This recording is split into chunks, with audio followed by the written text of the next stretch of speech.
قرآن کے تاریخی مقامات۔ بسم اللہ الرحمن الرحیم۔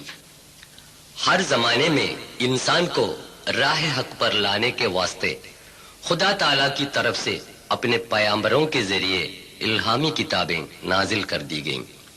قرآن شریف وہ الہامی کتاب ہے جو 7ویں صدی میں نازل ہوئی اور دیگر تمام آسمانی کتابوں کی تکمیل ہے۔ یہ کتاب قیامت تک کے تمام انسانوں کے لیے چشمہ ہدایت بھی ہے۔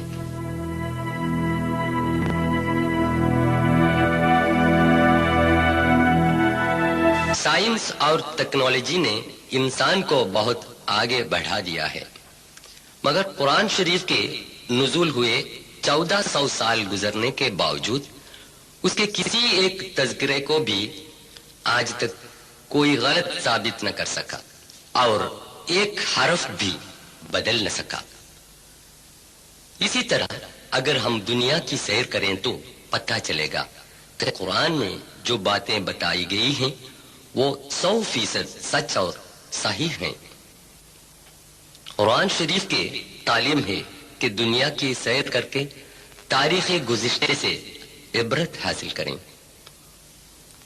اللہ جل و شانہ فرماتا ہے، سورہ 27 نمل آیا 69، قل سیروا فی الارض فانظروا کیف کان عاقبت المجرمین۔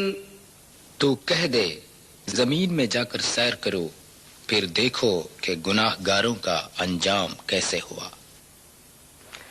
قرآن کی اس تعلیم سے متاثر ہو کر ہم نے جو تحقیق تاریخ کا سفر کیا ہے اور جن طریقے حقائق کے مشاہدے کیے ہیں، ان باتوں کو آپ سے حضرات کے سامنے پیش کر رہے ہیں۔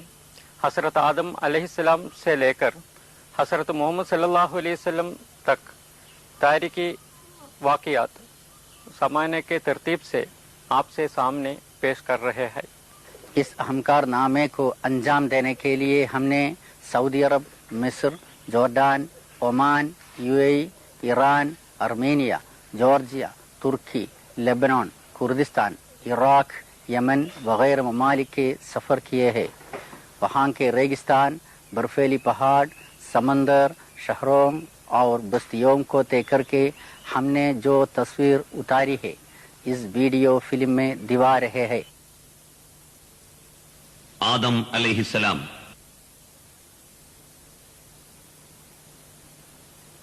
انسان ہے وہ جو اربوں کربوں حیوانات سے الگ تھلگ تمیز اور عقل کے ساتھ جنت میں پیدا کر کے زمین میں بھیجا گیا ہو۔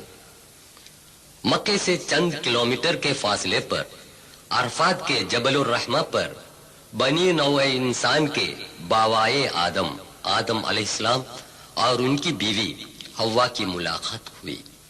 اکثر مفسرین کا یہ بیان ہے۔